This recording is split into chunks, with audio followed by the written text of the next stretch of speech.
कि भगवान शिव खुद भगवान राम जी से भगवती पार्वती जी से कह रहे हैं कि हनुमान सम नहीं बड़े भागी, हनुमान सम नहीं बड़े भागी, नहीं को राम चरण अनुरागी, नहीं को राम चरण अनुरागी, गिरजा जासु प्रीति से बुकाई, गिरजा जासु प्रीत से बुकाई, पारे पाटे प्रभु निज मुख गाई, बारे बारे प्रभु निज मुख गाई, तो हनुमान सम नहीं बड़े भागी, नहीं को राम चरण अनुरागी, नहीं को राम चरण अनुरागी।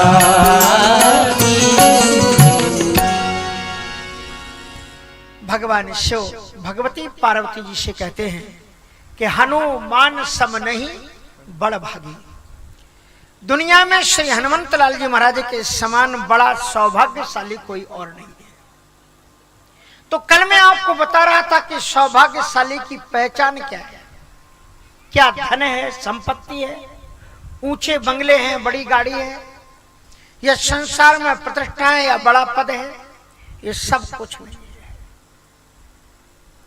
बोले नहीं को राम चरण अनुराग, जिसका भगवान के चरणों में अनुराग है वो ही बड़भागी है ना। देखो मंगलमयी कृपा, हमारे सेठ जी जा रहे थे भोपाल, उन्होंने कहा नहीं हम पहले ठाकुर जी की कथा में आ जाए, और वो सब कामों को छोड़ करके वहां जाने के पहले आपके बीच में कथा में उपस्थित हो गए।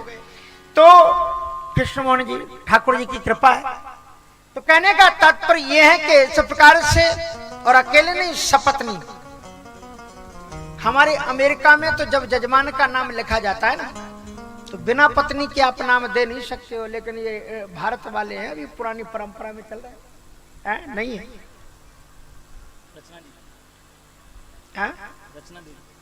नहीं दिया ना, ये देखो ना हमारे सामने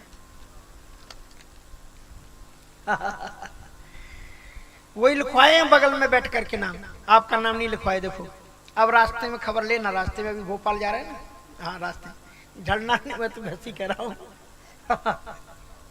तो खैर, भारतवर्ष की इतनी महान नारी होती। एक बात सुनाऊं मैं आपको अमेरिका की। एक बार मैं न्यू जर्सी में बैठा हुआ था पार्क में, और एक जुगल दंपति थे, तो वो भारत के ही, और एक दूसरे के हाथ में, पति पत्नी एक दूसरे के हाथ में ऐसे हाथ डाल के और कुल्फी खाते हुए घूम रहे थे पार्क में। समझ गई आप? हाँ सब समझ रही माता है। तो एक श्रीमान जी श्रीमती जी के हाथ में ऐसे हाथ डाल के कुल्फी खाते हुए घूम रहे थे। सो हमारे साथ में एक पंडित जी थे, शास्त्री जी, उन्होंने कहा देखिए देखिए वेदांती जी, अमेरिका में क्या आनंद है, ऐसे कभी भारत में कर सकते? भारत में श्रीमान जी आगे ऐसे ऐसे चलेंगे लाठी धर करके, और बेचारी श्रीमती जी पता नहीं आधे किलोमीटर पीछे ऐसे ऐसे, वहां भी रास्ते में भी जाएंगे तो घूंघट डाले, कहीं गड्ढे में पांव गिर जाए तो वहां भी घूंघट डाले। और यहाँ देखो कितना फ्रीडम, कैसे एक दूसरे के हाथ में डाल करके, ये कितनी अच्छी सभ्यता संस्कृति है। हमने कहा सभ्यता संस्कृति तो भारत ही की अच्छी है। भारत में पति को मालूम है कि वो चाहे 2 किलोमीटर भी पत्नी से आगे चला जाए तो भी उसकी पत्नी उसके ही पीछे चलती रहेगी। और श्रीमती जी को मालूम है कि मेरा पति भले ही 2 किलोमीटर आगे चला जाए लेकिन वो मेरा ही रहेगा। यहाँ कोई भरोसा नहीं, कहीं आधा घंटे में इधर खिसकें और नजरों से नजरें मिल जाए कोई पता नहीं। इसलिए श्रीमती श्रीमान जी एक दूसरे को हाथ पकड़ करके चलते कि कहीं चले ना जाए। तो यहां अगर पति का नाम आ जाता है तो पत्नी वैसे ही खुश हो जाती। और एक बात बताएं, ये भारत में ही केवल एक पद्धति है कि डॉक्टर को पढ़ना लिखना पड़ेगा तब डॉक्टर बनेगा, और डॉक्टर के साथ में विवाह हो जाए श्रीमती जी डॉक्टराइन खुद ही बन जाती है उसी दिन। बोलो बन जाती कि नहीं बन जाती? पंडित के साथ में विवाह हो तो श्रीमती जी पंडितानी उसी दिन बन जाती है जिस दिन बावरे पड़े। वकील के साथ में शादी हो तो बकलाइन उसी दिन बन जाती है। अब बनारस का अर्थ मत करना। तो कहने का तात्पर्य यही है कि भारत की जो सभ्यता है, संस्कृति है, अगर पति का नाम आ गया। रामचरितमानस में भगवान हरि ने, भगवान राम ने श्री शत्रुपा जी से कहा कि मांग देवी बर जो रुचि तोरे। तो उन्होंने कहा नहीं, मुझे अलग से कुछ नहीं चाहिए। जो बरनाथ चतुर नप मांगा, सोई कृपाल मुझे अति प्रिय लागा। अगर मेरे पति का सम्मान हो गया तो मेरा सम्मान अपने आप हो गया। ये भारत संस्कृति की पद्धति है और ये विचारधारा है। तो हनुमान सम हनुमान सम नहीं बड़े भागी, नहीं को राम चरण अनुरागी। आइए, तो दुनिया में सौभाग्यशाली वो है जिसका राम के चरणों में अनुराग हो। हनुमान जी के चरित्र में दो विशेषताएं पाई जाती हैं, एक निश्चल प्रेम और एक सेवा। ये दो चीज आज के नौजवान में आनी बड़ी आवश्यकता है, प्रेम और सेवा। निस्वार्थ निष्काम प्रेम हो और सेवा की भावना। हनुमान जी महाराज की ये दो विशेषताएं। कल मैं आपको बता रहा था कि हनुमान जी महाराज ने जीवन भर सेवा की, सुग्रीव की सेवा की। सुग्रीव जी को यदि हनुमंत लाल जी की तुलना में खड़ा किया जाए तो सुग्रीव किसी काबिल नहीं हनुमान जी के सामने, वो गुरु है उनके सामने। फिर भी जब राम जी से विदा होते हैं तो सुग्रीव से हनुमान जी मिलते हैं कि मैं आज तक आपकी सेवा कर रहा था। यदि मैं राम के भी रणभूमि में सेवा कर रहा था वो भी आपकी आज्ञा से कर रहा था, लेकिन दिन 10 करे रघुपति पद सेवा, पुनि तव चरण। अब मैं 2-4-10 दिन राम जी की सेवा करने के बाद मैं फिर आपकी सेवा में उपस्थित हूँ। यद्यपि फिर हनुमान जी महाराज राम जी के चरणों को जो पा जाता है तो फिर वो दुनिया की सेवा नहीं करता, वो तो फिर राम की ही सेवा में आ जाता। और श्री हनुमंत लाल जी महाराज सब कुछ छोड़ करके राम जी की सेवा में आए। और कल मैं आपको बता रहा था क्या हुआ कि श्री हनुमंत लाल जी महाराज विप्र का रूप धारण करके श्री राम जी के सामने पहुंच गए। और कल चौपाई चल रही थी कि विप्र रूप धरी कपीता गयऊ, माथु नाय पूछत अस भयऊ। विप्र रूप धर कपि तहाँ गयऊ और माथ नाय पूछत अस भयऊ। तो महाराज ये जो वाणी है, जो प्रश्न है, कल मैंने आपको वाल्मीकि रामायण से बताया था कि जो वाणी हो उसमें 3 चीजें होनी चाहिए, 3 वेद होने चाहिए। ना ऋग्वेद विनीतस्य, ना यजुर्वेद धारिणः, न सामवेदे विदुषम्, शक्यमेवं प्रभासितुम्। बिना ऋग्वेद जाने, बिना आयुर्वेद जाने, बिना सामवेद जाने ऐसी वाणी कोई बोल नहीं सकता है। हनुमान जी ने जो राम जी से, और इतना ही नहीं, श्री राम जी ये भी कहते हैं नूनम व्याकृतम तेन, ये जिस संस्कृत भाषा में बात कर रहे हैं, एक भी व्याकरण जन्य त्रुटि नहीं है। व्याकरण की त्रुटि, व्याकरण में कहते हैं कि यदि एक अक्षर की भी हानि हो जाए तो एक पुत्र की मृत्यु के समान शोक व्याकरण के लिए होता है।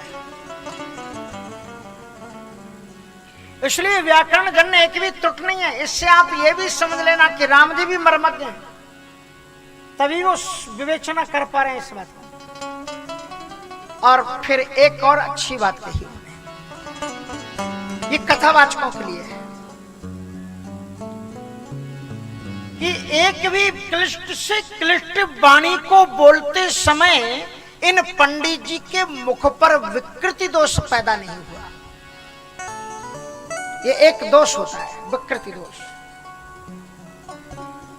माने कोई शब्द बोलो, अगर आप कथाकार के लिए, व्यास के लिए दो चीजें वर्जित हैं, नृत्य गात्र विक्षेपेचा। व्यास मंच पर बैठ करके नृत्य करना और गात्र विक्षेपाचार, चेहरे को अनावश्यक रूप से संकेतक मुद्राओं में लाना, उनको टेढ़ा मेढ़ा करना, तो नृत्य गात्र विक्षेपेचा। क्योंकि ये व्यास गद्दी, अभी हम नीमपुर में कथा करके आए, नीम गांव, वहां पर आप देखिएगा, यूट्यूब में पड़ी होगी कथा नीम गांव की, हमारी 5 दिन की। परम पूज्य कार्ष्णी गुरु श्री सदगुरु श्री कार्ष्णी श्री गुरु शरणानंद जी महाराज पधारे। उन्होंने लगभग 15-20 मिनट का व्याख्यान इसी बात पर दिया कि व्यास गद्दी की गरिमा क्या होती है। यदि व्यास गद्दी पर कोई बैठ जाए तो साक्षात भगवान जी भी आए तो वो भी नीचे ही बैठेंगे, उसके समकक्ष नहीं बैठेंगे। साष्टांग दंडवत प्रणाम करते हैं वो व्यास गद्दी को, बहुत बड़े संत हैं। और उस व्यास गद्दी पर बैठ करके नृत्य गात्र विक्षेपेचा, नृत्य करने लगना या गात्र को संचित विकृत या अव्यवस्थित करना। हनुमान जी महाराज ने क्लिष्ट से क्लिष्ट शब्दों को बोलने के बावजूद भी अपने मुख का संकुचन दोष नहीं लाया। मैं आपको बताता हूं जैसे कैसे होता है ये दोष। जैसे क्लिष्ट, मैंने एक शब्द बोला क्लिष्ट, लेकिन अब इसी बात को अभिव्यक्त करने के लिए कोई कभी विद्युतता झाड़ने के लिए करे, मैंने बड़े क्लिष्ट शब्दों का उच्चारण किया। क्लिष्ट, ये क्या हुआ? ये विकृति दोष है, ये नहीं आना चाहिए। नृत्य गात्र विक्षेपेचा। हमारे श्री हरिहर दास जी जो वेदांत आश्रम के हैं, बहुत अच्छे विद्वान कथावाचक हैं, वेदांत आश्रम के महंत हैं। राम कथा, भागवत कथा, तत्व में विवेचना करते, प्रामाणिकता के साथ में कथा, नृत्य गात्र विक्षेपेचा, ये कोई दोष आना ही नहीं चाहिए। ये देखा है। इसलिए मैं आपको ये बता रहा था, वाराणसी में कथा हुई थी ना, राम मंदिर में इनकी खूब कथा हुई। तो मैं आपको ये बता रहा था, हनुमान जी महाराज ने ना ऋग्वेद विनीत से, राम जी ने कहा कि ये पंडित जी ने जो भाषा का प्रयोग किया है, नूनम व्याकरणम तेन, व्याकरण जन्य एक भी त्रुटि नहीं है। इतने विद्वान होने के बावजूद भी आप देखो एक घटना होने वाली है। हनुमान जी महाराज ने प्रभु श्री राम जी से 6 प्रश्न किए हैं और 6 प्रश्न के बाद में राम जी ने उत्तर देना शुरू किया। पहला प्रश्न क्या है हनुमान जी का? को तुम श्यामल गौरे शरीरा, को तुम श्यामल गौरे शरीरा,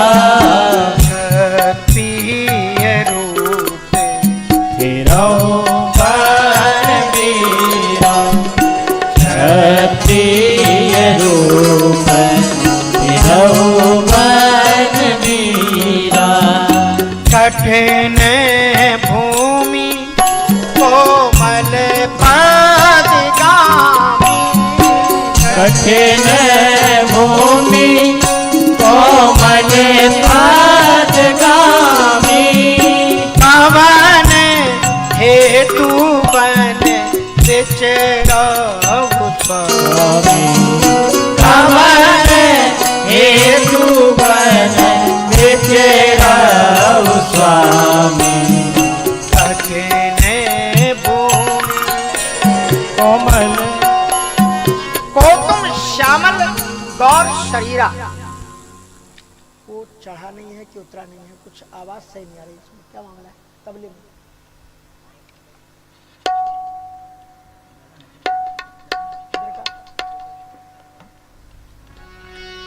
इसका करो, उसका करो। आवाज सही आ रही माइक में?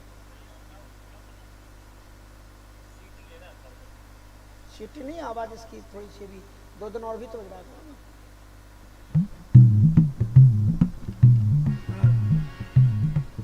ऐसी आवाज नहीं आनी चाहिए ना।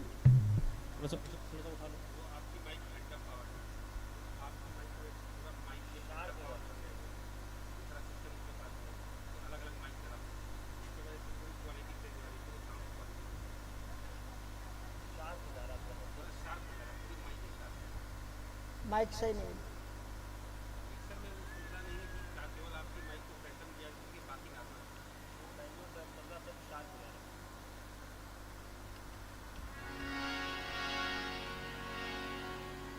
कैसे चलाओगे तुम ये?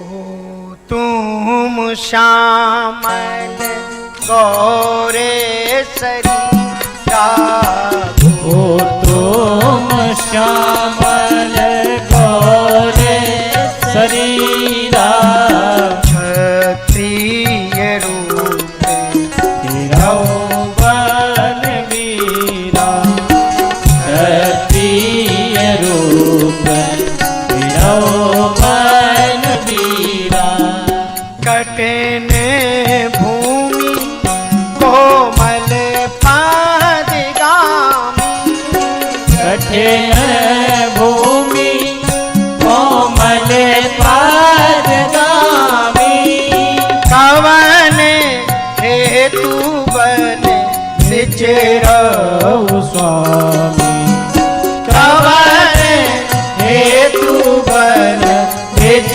रहु स्वामी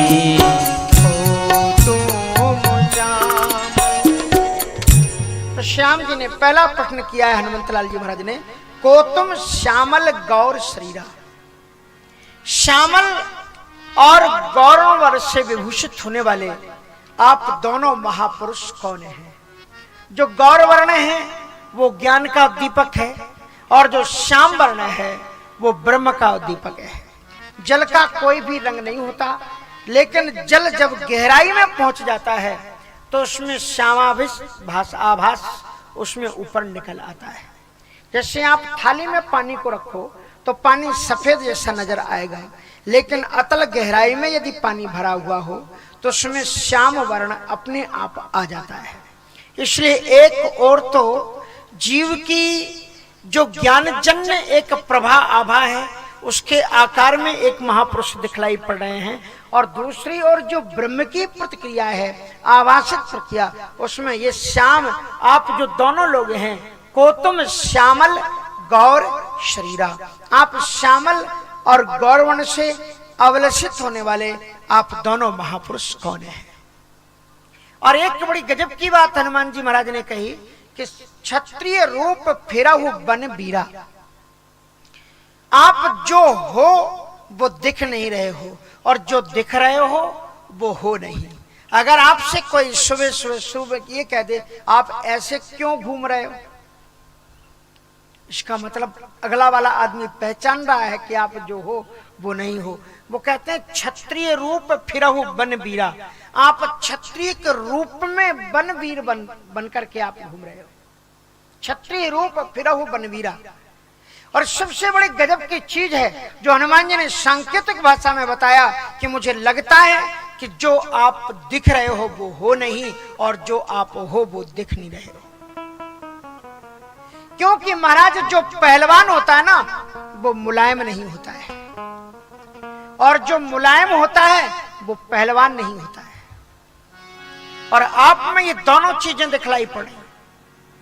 कठिन भूमि कोमल पदगामी, कठिन भूमि, ये भूमि बड़ी कठोर है, और आपके चरण कमल मृदु मंजू तुम्हारे। श्रीमद् भागवत में श्री शुकाचार्य जी महाराज तो कहते हैं, राजन परीक्षित, भगवान राम जी के चरण कमल सीता जी के भी कर कमलों से भी ज्यादा कोमल है।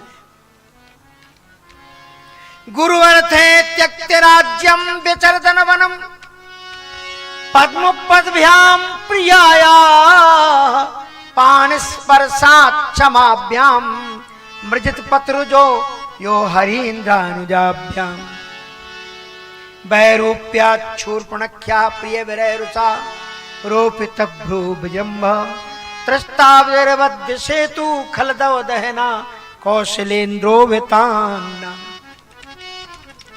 ऐसे कौशलेन्द्र जो गुरुवर्ते त्यक्त राज्यम व्यचरदन वनम पद्म पानस प्रसाक्षमाभ्याम, जो प्रियतमा श्री किशोरी जी के कर कमलों के स्पर्श से शहर उठते हैं, इतने सुकोमल जिनके चरण हैं। और ऐसे चरणों से आप इस कंटका किरण धरती पर आप विचरण कर रहे हो। जो लोग पहाड़ पर रहते हैं उनको देखो, आप कभी गए होगे ना बद्रीनाथ केदारनाथ धाम आदि,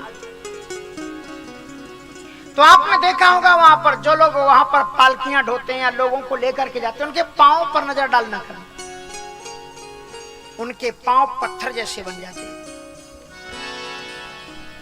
लेकिन मेरे राम जी को 13 वर्ष हो गए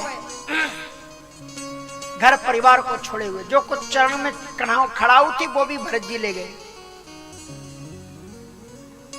बिना पणइयों के भगवान जी विचरण कर रहे हैं। राम लखन सिय बिनु पग पनहि कर निवेश फिर ही बन बनही। राम लखन सिय बन पग पनहि और कर निवेश फिर ही बन बनही। बिना पणइयों के घूम रहे। अगर आप एक उंगली से लगातार लिखो ना तो यहां पर एक ठीकरा पड़ जाता है जहां पैन रखते हैं बराबर। राम जी को चलते चलते फिर भी चरणों की लावण्यता सुकुमारता वही की वही बनी हुई। कठिन भूमि कोमल पदगामी, आपके चरण अत्यंत कोमल है। कहते हैं ना कि कोई दिल्ली वाले ने कोई भजन लिखा है, मुझे याद नहीं है, बॉम्बे वाले ने, कि भाई धूप में मत निकला करो, अगर धूप में निकल जाओगे तो तुम काले पड़ जाओगे। लेकिन मेरे राम जी को धूप में निकले हुए 13 वर्ष हो गए, कुछ भी अंतर नहीं आया। कठिन भूमि कोमल पदगामी, कितने मधुर हैं राम जी। श्री वल्लभाचार्य जी महाराज से पूछो। अधरम मधुरम बदनम मधुरम नयनम मधुरम हसितम मधुरम। अधरम मधुरम वदनम मधुरम नयनम मधुरम हसितम मधुरम। हृदयम मधुरम गमनम मधुरम मधुराधिपते रखिलम हृदयम मधुरम गमनम मधुरम मधुराधिपते रखिलम मधुरम। वचना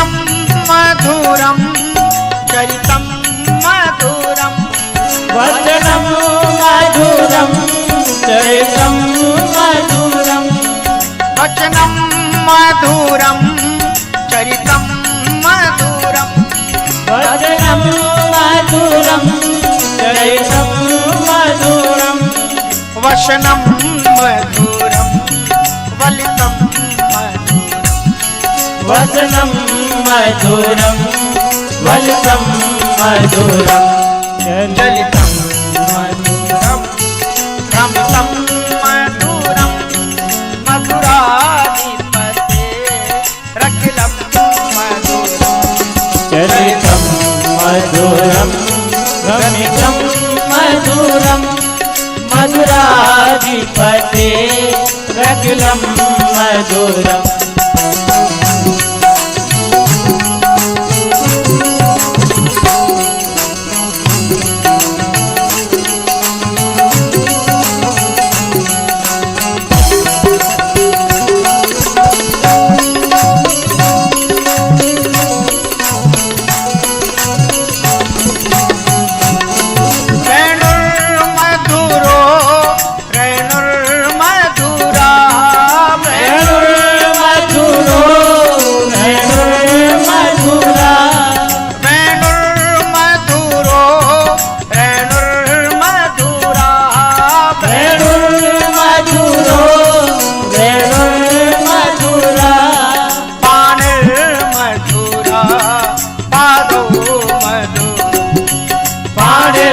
मधुरा पादो मधुरो नित्यं मधुरं सख्यं मधुरं मधुराधिपते रखिलं मधुरं नित्यं मधुरं सख्यं मधुरं मधुराधिपते रखिलं मधुरम्।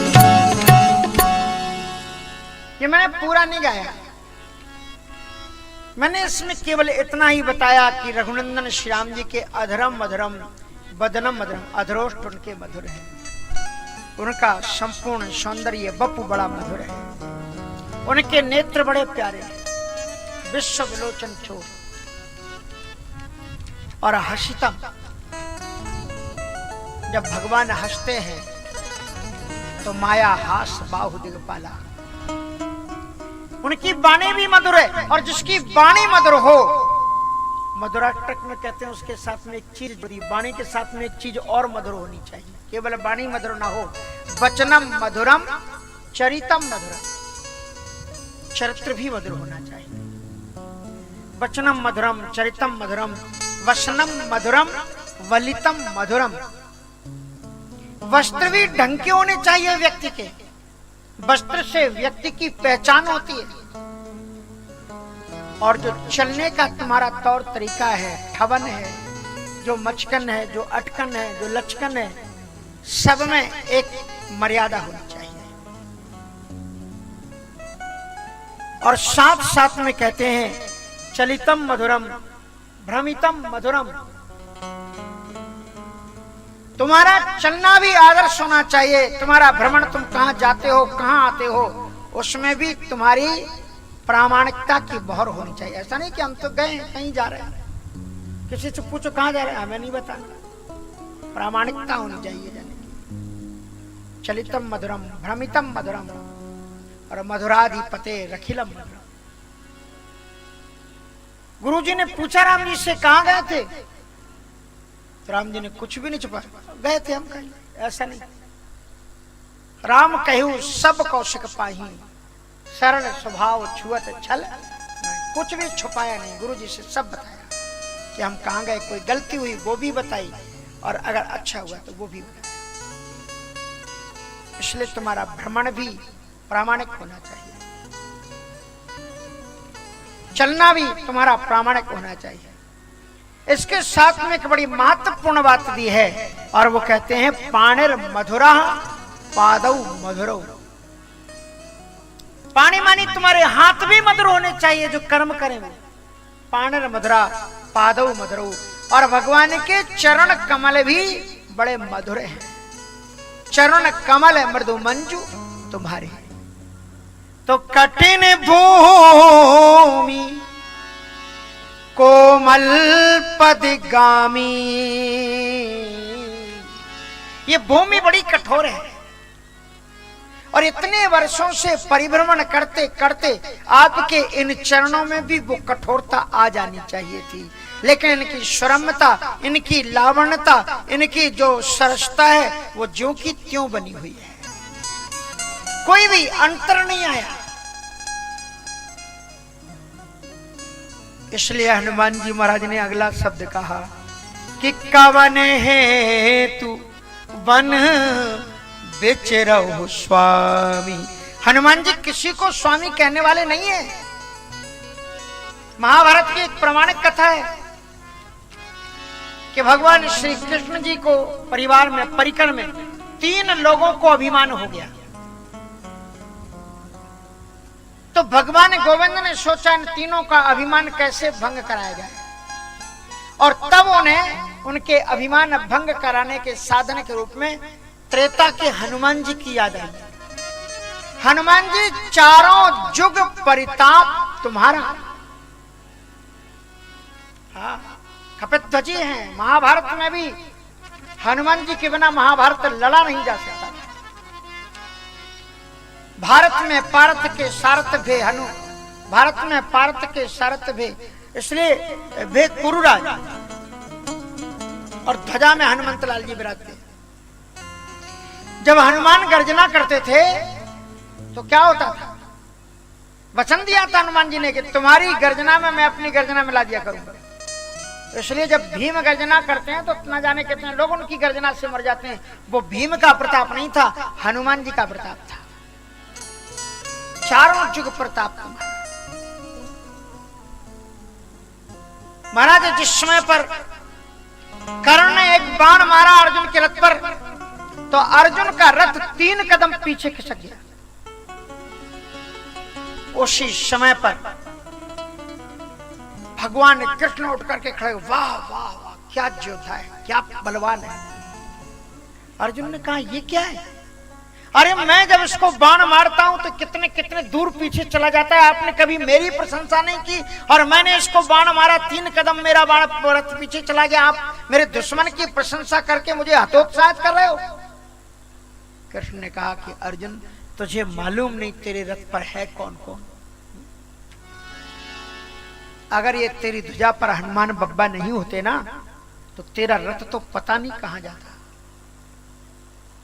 मैं बैठा हूं, रोम रोम में वज्रबल ऐसे हनुमान जी बैठे हुए, और ऐसे हनुमान जी जिसकी रथ पर ध्वजा में बैठे हुए हो, और उसके भी रथ को यदि ये पीछे हटा दे रहा है तो वस्तुतः इसकी प्रशंसा की जानी चाहिए। भारत में पारथ के सारथ भे, तो दले सुन को, तो हनुमंत लाल जी महाराज की जो आवाज होती थी दहला देते थे। ऐसे जब लोगों को अभिमान हुआ, 3 लोगों को अभिमान हुआ, एक सत्यभामा जी को, सुदर्शन चक्र को और गरुण को। गरुण जी को इस बात का अभिमान था कि मुझसे तेज चलने वाला कोई नहीं है, और सुदर्शन चक्र को इस बात का अभिमान था उससे ज्यादा तेज तीक्ष्ण वध करने वाला कोई नहीं है। और उसी के साथ साथ में कौन सा,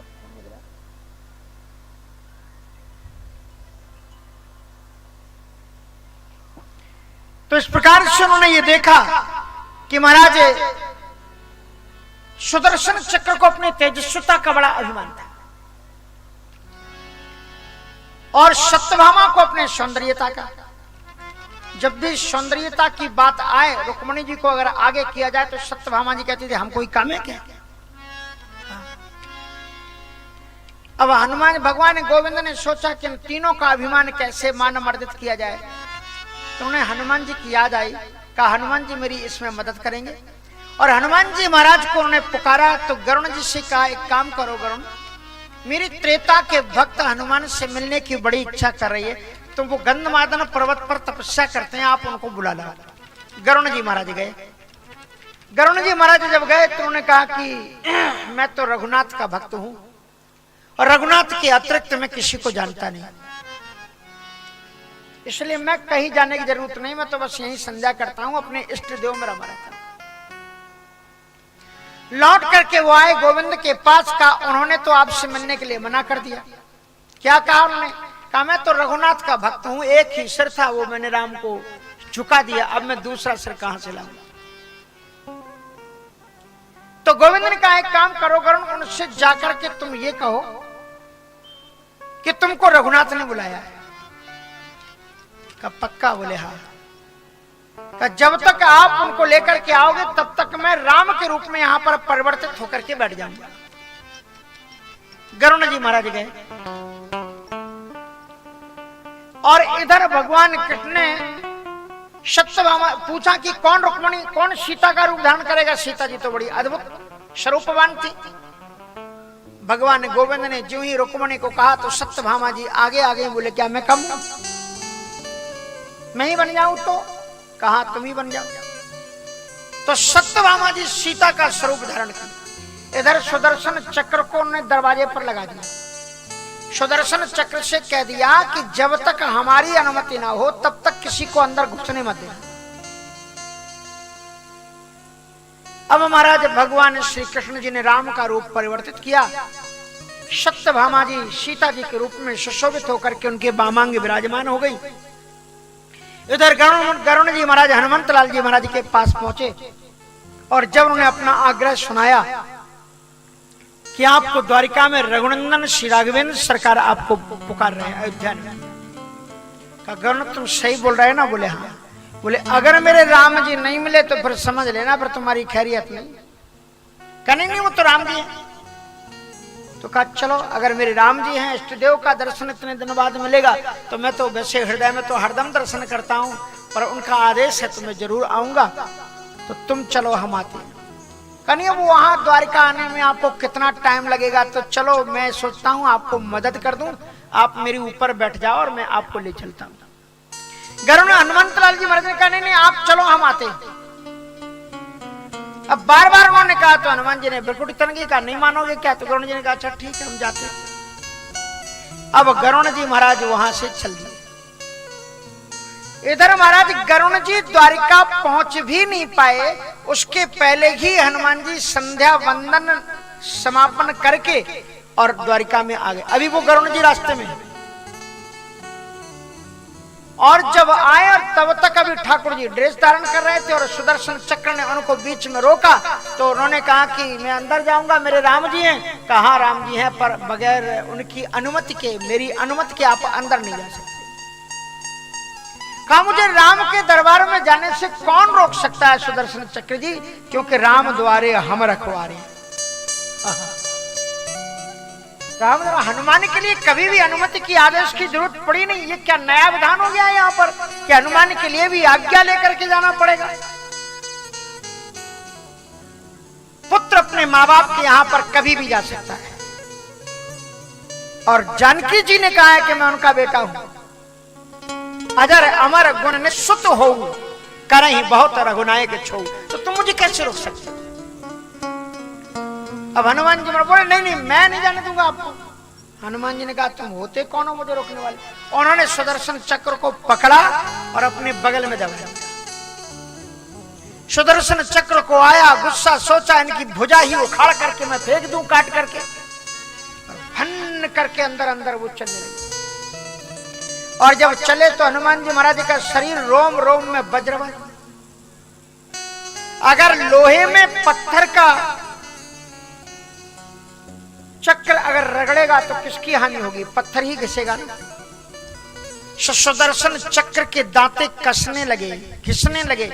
घबराए सुदर्शन चक्र और टाए टाए फिस होकर के चुपचाप से बैठ गए।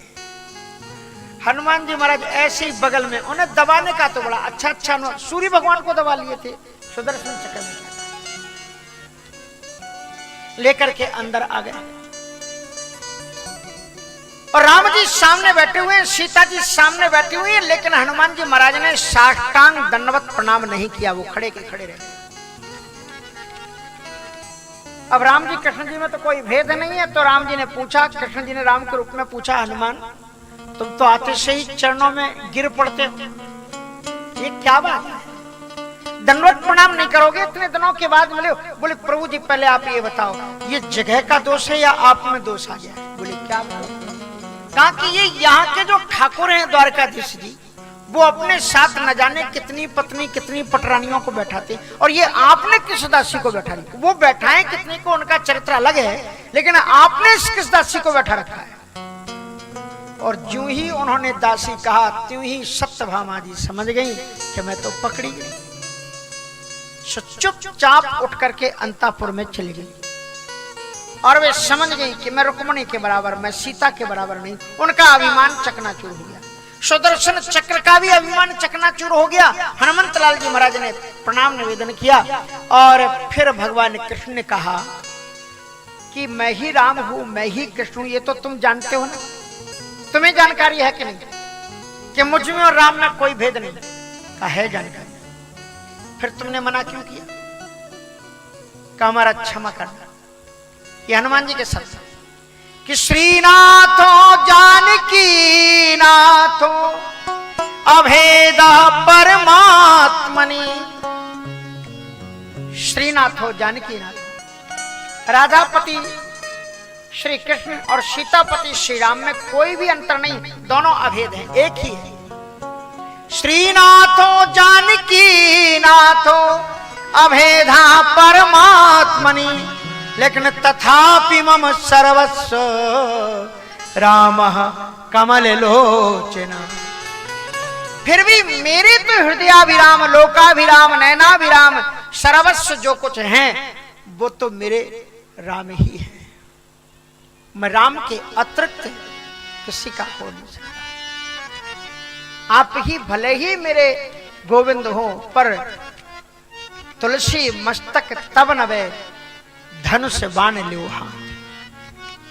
और उसके बाद में हनुमान जी ने यह प्रूव कर दिया कि मेरा सिर झुकेगा तो मेरे राम के सामने झुकेगा। अब वो लोग चित्र बना देते हैं दुर्गा जी के साथ में, हनुमान जी महाराज चलते हैं तो जय माता दी लिख देते हैं। हनुमान जी की ध्वजा में कोई भी दी नहीं लगेगा, जय श्री राम लिखा रहता है। वो जहां भी चलते हैं, क्योंकि सत्य दृढ़ पराक्रमी। हनुमान जी की ध्वजा में कुछ हो ही नहीं सकता जय श्री राम के अलावा। और ऐसे हनुमंत लाल जी महाराज जब उस ध्वजा को लेकर के चलते थे, तो ऐसे हनुमान जी ने कहा कि श्रीनाथो जानकी नाथो अभेदा परमात्मनि तथापि मम सर्वस्व रामः कमलोचनः। जो द्वारिकाधीश गोविंद के पास में भी जाने के लिए मना कर देते हैं, वो क्या साधारण राजकुमारों को स्वामी कह सकते हैं? यहां पर उन्होंने अभी पहचाना नहीं, और पहले ही कह दिया कि आपके जो लक्षण हैं, जो संकेत हैं, वो ये मिल रहे हैं आपको देख करके कि आप मेरे स्वामी हो। कठिन भूमि कोमल पदिगामी कवन हेतु बने बिचरहु स्वामी शब्द का तुमने कैसे जाना कि मैं स्वामी? बोले मेरे नहीं, आप सारी दुनिया के स्वामी। कैसे पता लगा आपको? कहा मृदुल मनोहर सुंदर गा, मृदुल मनोहर सुंदर गाता, शरत दुसबन आतप गाता, सहत दुसहबन आतप गाता, मृदुल मनोहर सुंदर गाता, मृदुल मनोहर सुंदर गाता, सहत दुसहबन आतप गाता, सहत दुसहबन आतप गाता। मैं इसलिए पहचान चुका कि मृदुल मनोहर सुंदर गाता, सहत दुसह बन आतप बाता। ये गर्मियों की जो हवा चलती है ना, कितनी भीषण हवा होती है। जब ये थपेड़े मारती है, जब जिसको कहते हैं लू, तो लू लग जाती है। हाँ, एक बार मोह लग गई, कम कथा करवे गो तो वहां लग गई मोह। तो फिर कथा था कछु नहीं भाई, फिर मड़िया में सोच रहे, और फिर कोई माता जी ने वो आम के गुठली कैसे ऐसे ऐसे, हाँ। सो ये लू लग जाती, लेकिन आपको लू नहीं लगी। सहत दुसहबन आतपवाता मृदुल, और आप सांवले नहीं हुए, क्योंकि धूप अगर पड़ती है ना तो सांवले हो जाते हैं, इसलिए कहते हैं धूप में मत निकला करो। लेकिन आप धूप में चल रहे हो और फिर भी आपके शरीर में कोई परिवर्तन नहीं है, इसका मतलब मेरे मालिक सीधी सी बात यह है कि आप प्रकृति से परे हो। प्रकृति आपको छू नहीं सकती, प्रकृति का प्रभाव आपके ऊपर नहीं पड़ सकता। आपका प्रभाव प्रकृति पर पड़ सकता है, पर प्रकृति का प्रभाव आप पर नहीं पड़ सकता। इसलिए ये बिल्कुल सिद्ध हो रहा है कि आप ऑर्डिनरी मनुष्य तो नहीं हो, साधारण मनुष्य तो तुम नहीं हो। इसलिए सहत दुसह बन आतपवादा। तो फिर उन्होंने कहा कि अगर मैं भगवान नहीं तो फिर हूं कौन? यदि मैं इंसान नहीं तो मैं फिर कौन हूं? तो फिर कहते फिर मुझे ये लगता है कि ऐसा प्रतीत तो होता है, क्या क्या है? तो मुझे ये लगता है कि शायद आप प्रकृति से परे हैं। तो फिर कहते हैं कि क्या बात है आपको ऐसा? तो फिर आपको क्या लगता है, स्पष्ट बोलो ना। तो हनुमान जी ने पहले 3 प्रश्न किए। कौन कौन से? को तुम श्यामले गौर शरीरा, क्षत्रिय रूप फिरहु बन वीरा। तो तुम श्यामल गौर शरीरा, क्षत्रिय रूप फिरहु बन वीरा। भूमि को मलिपत गामी, कठिन भूमि को मलिपत गामी। मन है तू बिंदु स्वामी, कठिन भूमि को मलिपत गामी। कवन है तू बन बिंदु स्वामी। तो श्यामल और गौर वर्ण से विभूषित होने वाले आप दोनों महापुरुष कौन हो? नंबर 1। दूसरा प्रश्न उनका यह है कि कठिन भूमि कोमल पद गावी, कवन हेतु बन विचरहु स्वामी। ये भूमि बड़ी कठोर है, आपके चरण अत्यंत सुकुमार हैं। किस उद्देश्य से आप इस बनाटवी में परिभ्रमण कर रहे हैं, इसका कारण क्या है? दूसरा प्रश्न है। और तीसरा प्रश्न ये कर रहे हैं, वो कहते हैं कि आप में कुछ विलक्षणताएं दिखलाई पड़ रही हैं, उसका रीजन क्या है? क्योंकि ये प्रकृति का प्रभाव आपके ऊपर क्यों नहीं है? मृदुल मनोहर सुंदर गाता, शांत दुष्य आपके चेहरे की लावण्यता, सुकुमारता, शरीर की भव्यता और दिव्यता, इस भयानक तूफान और ग्रीष्म ऋतु के होने के बावजूद भी, कंटका किरण विचरण में बिना पनहियों के विचरण करने के बावजूद भी, तन पर एक भी कपड़ा ना होने के बावजूद भी, वो जो शरीर की लावण्यता है, जो सौकुमारिता है, उसका कारण क्या है? 3 प्रश्न। और एक बात आपको बताएं, अगर आप भगवान के सामने ज्ञानी बन करके जाओगे तो भगवान आपकी परीक्षा ले लेगा। ज्यादा अनुमति करना, अनुमानम मत करना। इसलिए व्याकरण में कहावत है, देवानाम प्रिय मूर्खा। देवताओं के लिए विद्वान पसंद नहीं है, मूर्ख पसंद है। तुम केवट बन करके जाओ, आराम से पांव सरका देगा आपके पास में कि चरण पखाड़ लो। और जहां से पंडित, अरे अरे आप तो पंडित जी हो, नहीं रहने दो, रहने दो, फिर नहीं बताएगा कि हम भगवान है, बोलो। हनुमान जी महाराज ब्राह्मण का रूप धारण करके गए और इतनी उत्कृष्ट संस्कृत में संवाद स्थापित किया है कि उनके उस भाषा शैली की प्रशंसा तो की, गजब की इनकी विद्वता है।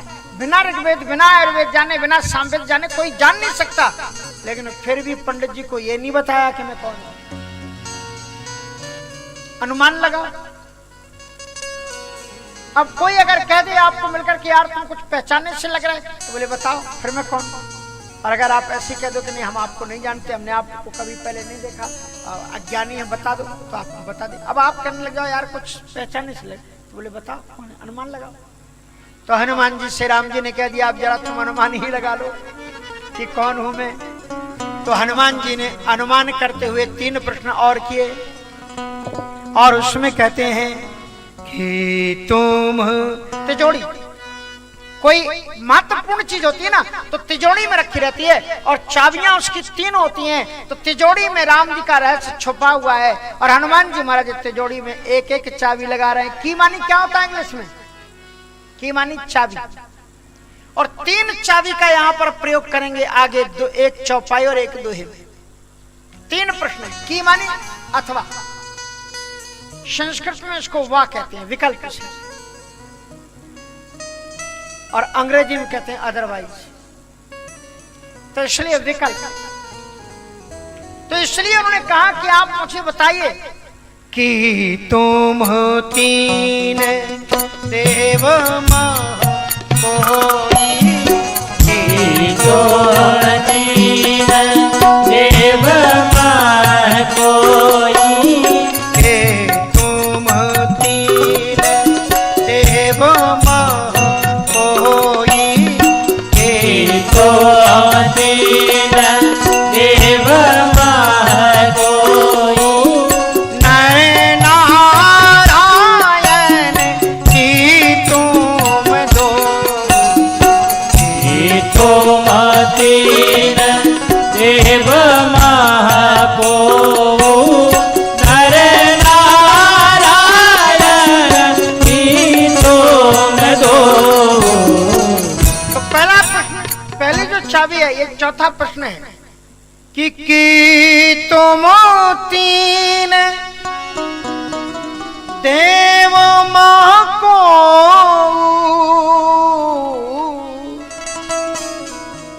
आप तीनों देवताओं में से तो कोई नहीं हो। कि तुम 3 देव मह को, ब्रह्मा विष्णु महेश में से आप कोई हैं। लेकिन राम जी ने ना यस कहा, ना नो कहा, ना हाँ कहा, ना जी कहा, ना कहा, कुछ भी जब राम जी ने बोले, बोले अच्छा अच्छा तो आप तीनों देवताओं में नहीं हैं। तब फिर ऐसा लगता है कि आप, हाँ वो तो जहाँ ब्रह्मा विष्णु रहते हैं वहां पर शंकर जी जरूर रहते हैं, जहाँ शंकर जी ब्रह्मा जी रहते हैं वहां विष्णु जी जरूर रहते हैं। हाँ आप तीनों देवताओं में से तो नहीं। फिर मुझे ये लगता है कुछ आप और होंगे। तो फिर एक की लगाई कि नर नारायण की तुम दोई। आपका जो स्वरूप है ना ये नर नारायण से मिलता जुलता है। तो ऐसा लगता है कि आप उन तीनों दो देवता हैं। आप नर नारायण का कहीं दर्शन किए? जिसने दर्शन किया हो हाथ उठाओ। कहां पर किए?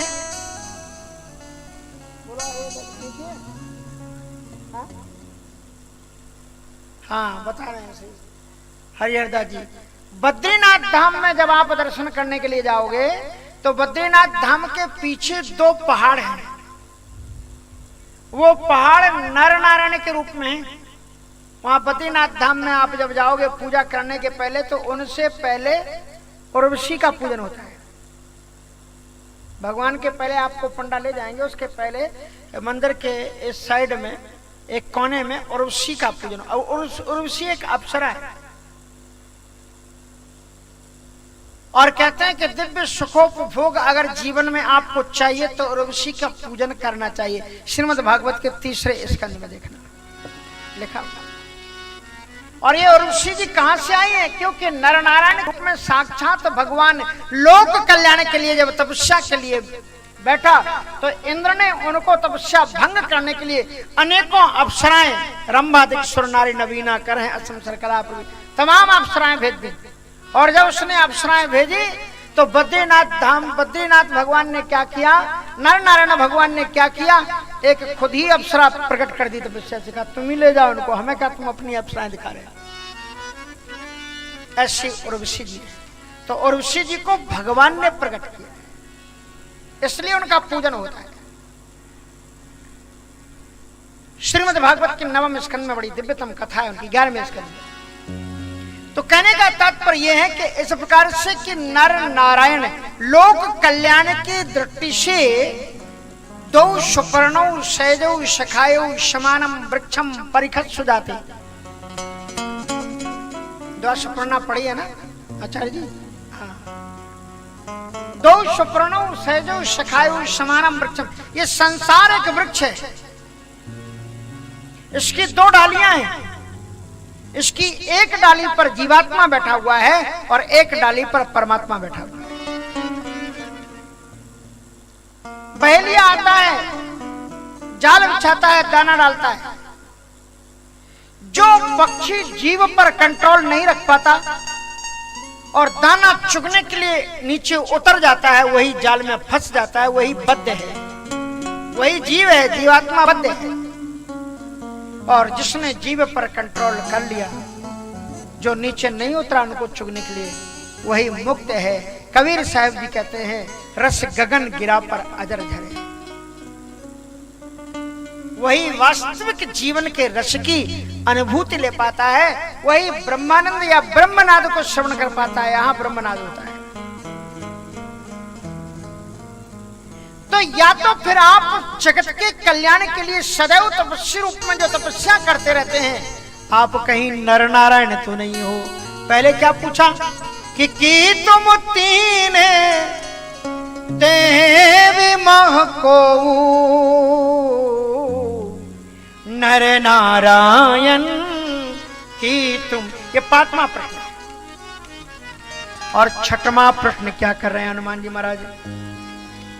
जब राम जी फिर भी नहीं बोले, उन्होंने कहा 3 देवता हैं आप, राम जी चुप। तो आप नर नारायण क्या, राम जी फिर भी नहीं बोले।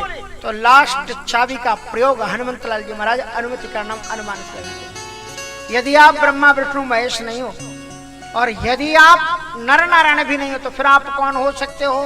तो सुनिए, ये किसको बता रहे हैं कि जग कारण तारण भव भंजन धरनी भार। जग कारण तारण भव भंजन धरनी भार। कि तुम अखिला भुवन पति लीन मनुज अवतार। कि तुम अखिला भुवन पति लीन मनुज अवतार। जग कारण तारण भव भंजन धरनी जग कारण तारण भव भंजन धरनी भार। कि तुम अखिला भुवन पति लीन मनुज अवतार। कि तुम अखिला भुवन पति लीन मनुज अवतार। ये तीसरी चाबी है।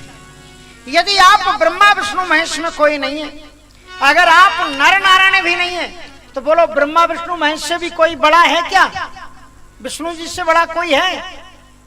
नोट करो एक श्लोक, आप में से आधे लोग जानते होंगे। ब्रह्मा विष्णु महेश से कोई बड़ा है कि नहीं, इस श्लोक से पता लगेगा। गुरुर् ब्रह्मा गुरुर् विष्णु गुरुर्देव महेश्वरः, तीनों देवता हो गए। अब ये श्लोक और आगे ले जा रहा है। गुरु साक्षात परा ब्रह्मा तस्मै श्री गुरुवे नमः। रामायण का पाठ तो करते हो ना? मनुष्य शत्रुपा के चरित्र में देखो क्या कहा महाराज मनु ने कि शंभु बिरंच विष्णु भगवाना उपजय जासुवंशिते नाना। ऐसी प्रभु सेवक बस अहई भगति हेतु लीला तनु गाई। इसलिए उसमें यह भी लिखा हुआ है, तपवल रचाए प्रपंच विधाता, तपवल विष्णु सकल जगत त्राता। विष्णु जी महाराज जो संपूर्ण सृष्टि का भरण पोषण करते हैं, किसके बल पर? तपस्या के बल पर। वो भी जप करते हैं, मंत्र जपते हैं। किसका मंत्र जपते हैं? भगवान राम का मंत्र जपते हैं। रकारात जायते शंभु, रकारात जायते हरि, रकारात जायते सर्वम रकारात सर्वम अकार।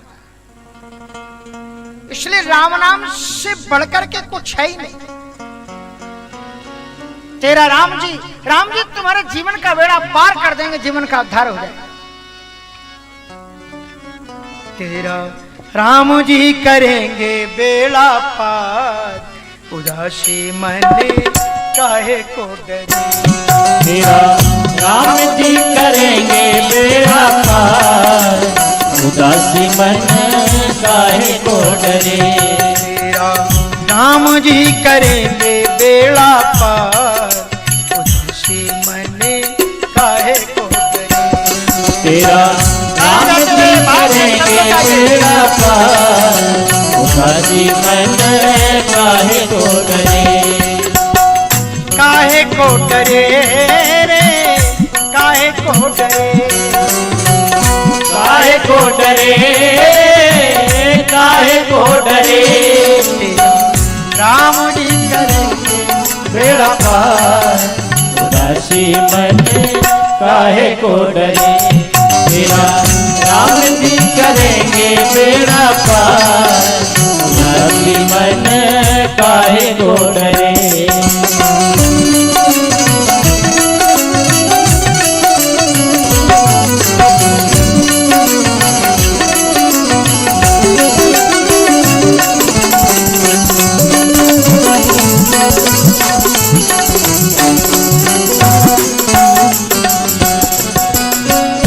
नैया कर दे रामो हवाले, लहरे लहरे हरि आपे। ओ नैया कर दे राम हवाले, लहरे लहरे हरि आप संभाले। नैया कर दे राम हवाले, लहरे लहरे हरि आप संभाले। नैया कर दे राम हवाले, लहर लहर हरि आप संभाले। हरि आप ही उठारे पल्ली पार, उदासी मन काहे को करे। हरि राम जी करेंगे बेड़ा पार, उदासी मन काहे को करे। काहे को डरे, काहे को डरे, ओ काहे को डरे, काहे को डरे। तेरा राम जी करेंगे बेड़ा पार, उदासी मन काहे को डरे।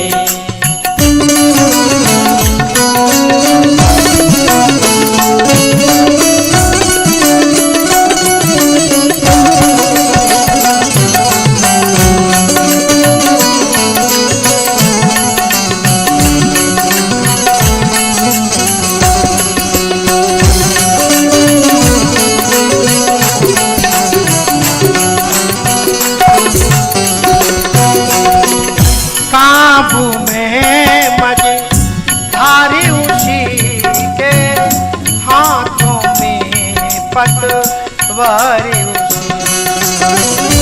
काबू में मजे धारे उसी के, हाथों में पतवार उसी के। काबू में मजे धारी उसी के, हाथों में पतवारी उसी।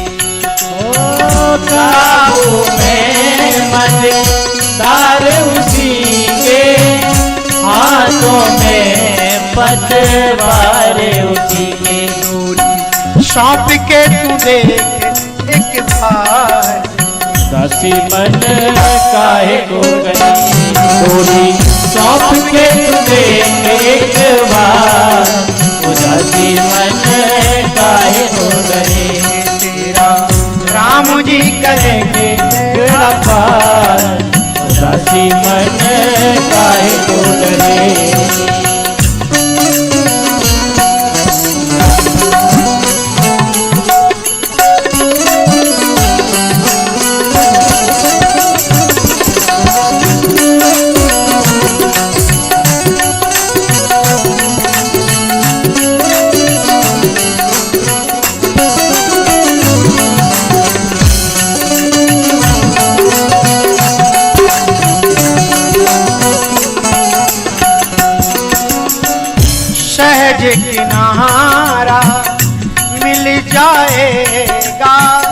परम सहारा मिल जाए। सहज किनारा मिल जाएगा, परम सहारा मिल जाएगा। सहज किनारा मिल जाएगा, परम सहारा मिल जाएगा। सहज किनारा मिल जाएगा, परम सहारा मिल जाएगा। सौंप के तू देख एक बार, उदासी मन काहे को करे, थोड़ी सौंप के तू देख एक बार, उदासी मन काहे को करे। तेरा राम जी करेंगे बेड़ा पार, उदासी मन काहे को डरे।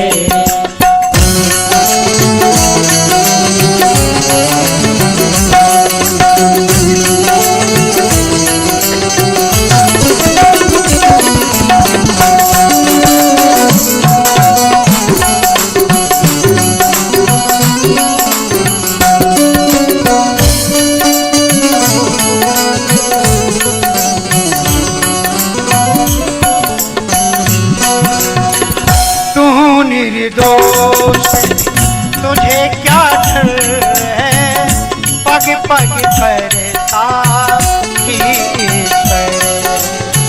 तू निर्दोष तुझे क्या डर है, पग पग पर साथी है। तू निर्दोष तुझे क्या डर है, पग पग पर साथी तू निर्दोष तुझे क्या डर है, पग पग पर साथी है। हार भी नहीं है तेरी हार, उदासी मन काहे को डरे। हार भी नहीं है तेरी हार, उदासी मन काहे को डरे। राम जी करेंगे बेड़ा पार, उदासी मन काहे को डरे। तेरा राम जी करेंगे बेड़ा पार, उदासी मन काहे को डरे। श्री हनुमंतलाल जी महाराज अंतिम प्रश्न कर रहे हैं कि यदि आप ब्रह्मा विष्णु महेश में कोई नहीं है और आप उत्तर नहीं दे रहे हैं, इससे यह लगता है कि आप नर नारायण भी नहीं है, आप नर नारायण से भी परे हैं, आप ब्रह्मा विष्णु महेश से भी परे हैं। तो फिर ब्रह्मा विष्णु महेश, देखो ब्रह्मा विष्णु महेश में अंतर क्या है कि ब्रह्मा जी केवल सृजन करते हैं, विष्णु जी केवल पालन करते हैं, विशिष्ट रूपेण परिपालयति स विष्णु। शंकर जी केवल संहार करते हैं, समः करोति स शंकरः। लेकिन राम जी जग कारण, आप ही जगत के कारण हो। तारण भव, आप संसार का सृजन करते हो और आप ही संसार का पालन भी करते हो। और भंजन धरनी भार, रावण का संहार शंकर जी नहीं कर पा रहे थे ना, शंकर जी की ड्यूटी है ना संहार करना, लेकिन रावण का संहार किसने किया? शंकर जी कहते हैं काल जाश को दंड। श्री राम जी का जो बाण है, जो धनुष बाण है, कोदंड काल है वो साक्षात। इसलिए भगवान राम जी सृष्टि का सृजन भी करते हैं और ये पालन भी करते हैं और संहार भी। तीनों शक्तियां जिसमें समाहित हैं, जग कारण तारण भव भंजन धरणी भार और की तुम अखिल भुवनपति। इस सृष्टि में न जाने कितने ब्रह्मांड हैं। ब्रह्मांड का मतलब होता है जिसमें ऐसी, जिस पृथ्वी पर आप रहते हो ना, ऐसी न जाने कितनी पृथ्वियां हैं, उनके एक एक झुंड को एक एक ब्रह्मांड कहते हैं। और एक एक ब्रह्मांड में एक विष्णु जी होते हैं, एक शंकर जी होते हैं और एक ब्रह्मा जी होते हैं। हर एक ब्रह्मांड में अलग अलग होते हैं। ना मानो तो आप उत्तरकांड पढ़ लेना, कागभूषण जी का चरित्र। कागभूषण जी कहते हैं जब मैं भगवान के अंदर में घुस गया तो उधर अमाज सुने अंडज राया, देखियो बहु ब्रह्मांड निकाया। भगवान के उधर के अंदर में न जाने निकाय माने समूह, न जाने कितने ब्रह्मांडों के समूह देखे और कितने ब्रह्मांडों में मैं गया और मैंने जगह जगह अलग अलग ब्रह्मांड में न जाने कितने ब्रह्मा विष्णु महेश देखे। देखे शिव विधि विष्णु अनेका अनेका, काउंटिंग लेस। देखे शिव विधि विष्णु अनेका और अमित प्रभाव एक ते एका, एक से बढ़कर के एक। अच्छा, शंकर जी के चरित्र में मिलता है कि नहीं मिलता है? सती जी ने जब राम जी का रूप धारण करके उनकी परीक्षा ली और भगवान जी जब जान गए, जब उन्होंने उनको रूप दिखाया तो क्या देखा सती जी ने? सती जी ने देखा कि भगवान विराट रूप में विराजमान है और वहां पर उन्होंने देखा कि न जाने कितने ब्रह्मा विष्णु महेश लाइन लगा करके उनकी प्रार्थना कर रहे हैं। और जय जय वेश आजाद सुर, जय जय तन अनुरूप, सती विधाता इंद्रा देखी अमित अनूप। न जाने कितने ब्रह्माणी सरस्वती। लेकिन कहते हैं कि मैंने देखे शिव विधि विष्णु अनेका, अनेकों ब्रह्मा विष्णु महेश को देखा, लेकिन राम न देखो आन। राम एक ही जगह दिखलाई पड़े। जैसे अगर आप उत्तर प्रदेश में चले जाओ तो अगर आपको सुनाई पड़े कि यहाँ मुख्यमंत्री आ रहा है तो क्या शिवराज जी होंगे? वहां नहीं होंगे। वहां कोई जो वहां का मुख्यमंत्री वो दिखलाई पड़ेगा। महाराष्ट्र चले जाओ तो दूसरे दिखलाई पड़ेंगे, राजस्थान चले जाओ तो दूसरे दिखलाई पड़ेंगे। लेकिन भारत के किसी भी प्रदेश में चले जाओ, अगर ये कहा जाए कि राष्ट्रपति आए हैं तो वो एक ही होगा। ऊपर से नीचे से कर लेना, नीचे से इधर होगा, नीचे से वहीं से बैठ जाओ। हाँ, तो उन्होंने अलग अलग लोगों को देखा। देखे शिव विधि विष्णु अनेका, अमित प्रभाव एक ते एका। इसलिए इस दोहे को ध्यान से समझना जो हनुमान जी महाराज ने कहा है, क्योंकि ज्ञानी नामग्र गण्यम। इसलिए वो राम जी से अंतिम प्रश्न पूछ रहे हैं कि जग कारण तारण भव, भंजन धरनी भार, कि तुम अखिला भुवन पति, लीन है मनु जी अवतार। चाहे ब्रह्मा जी हो, चाहे विष्णु जी हो, चाहे शंकर जी हो, ये सब राम नाम का जप करते हैं। राम नाम के दो अक्षर में सब सुख शांति समाई, भजोरे मन राम चरण सुखदाई। एक गांव में दो भाई रहते थे, एक का नाम था संत और एक का नाम था असंत। और जैसा नाम रख दो उनके स्वभाव वैसे होते हैं। संत संत की ही तरह था और असंत असंत की ही तरह था। संत को संतों के चरणों में बड़ी श्रद्धा थी। गांव तो बहुत होते हैं, गांव में लोग बहुत रहते हैं, पर गांव में कुछ लोग होते हैं जिनकी संतों में, ब्राह्मणों में निष्ठा होती है, श्रद्धा होती है, सभी की नहीं होती। तो वो कहते हैं कि महाराज बड़े निष्ठावान। तो दो भाई थे, एक का नाम था संत और एक का नाम था असंत। और एक बार उन्होंने देखा कि उनके गांव में एक कुछ संतों की टोली आई और संतों की टोली जा रही थी। अंधेरा होने लगा तो उन्होंने कहा भैया हम तीर्थ यात्रा के लिए आए हैं, उज्जैन जाना है, इसलिए थोड़ा सा रात्रि में विश्राम करेंगे, तो कोई भक्त का घर बताओ जो साधु संतों की सेवा करता हो। अब महाराज जब वो गए तो उन्होंने देखा तो उन्होंने बता दिया हाँ हाँ ये सामने चले जाओ, ये संत जी का घर है। संयोग की बात थी कि उनका छोटा भाई असंत घर में था नहीं। और जब वो वहां पर पहुंचे तो उन्होंने देखा कि संत ने संतों के सामने साष्टांग दंडवत प्रणाम किया, सबको ठंडा पानी पिलाया, आसन लगवाया, बड़ी कृपा की आपने, पधारो महाराज, आपका स्वागत। और संत ने अपना पूरी सेवा परिचर्या के साथ में संत की सेवा में लग गया, पूरी तरह से सेवा कर रहा था।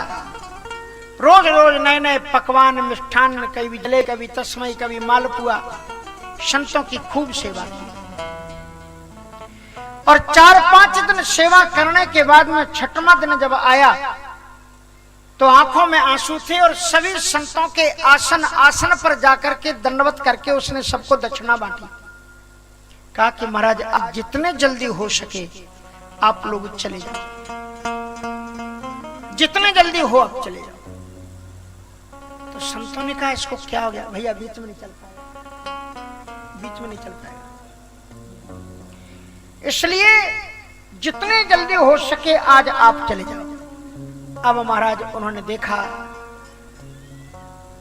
कि क्या हो गया, ये तो इतनी बड़ी श्रद्धा सद्भावना के साथ में सेवा कर रहा था, आज ऐसा ये क्यों कह रहा, क्या कारण है?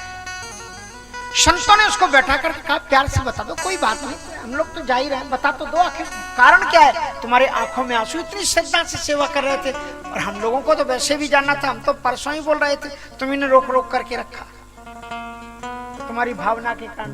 क्या कारण है? कहा महाराज और कोई बात नहीं, मेरा एक जो छोटा भाई है ना उसका नाम है असंत, और संतों को देखते ही उसको आग लग जाती है, संतों को खरा खोटा कहता है, संतों का अपमान करता है। अब मेरे घर में आपका पूजा हुई, सेवा की, आपकी जूठन पड़ी, अब इसी घर में मेरे भाई के द्वारा अगर आपका अपमान हो तो मैं बर्दाश्त नहीं कर पाऊंगा, इसलिए मैं चाहता हूं कि वो आ रहा है, हमें सूचना मिल गई है, घंटे 2 घंटे में आने वाला है, उसके पहले ही आप लोग अपने अपने आसन को बांधो और चले जाओ। क्षमा करना महाराज, मन तो नहीं करता पर मजबूर है।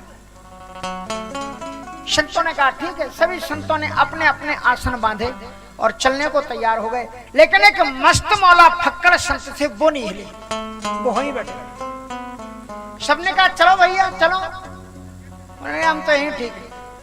बार बार जब कहा कि चलो ना, खाने ने हम रहेंगे, बोले भाई तुम क्यों रहना चाहते हो?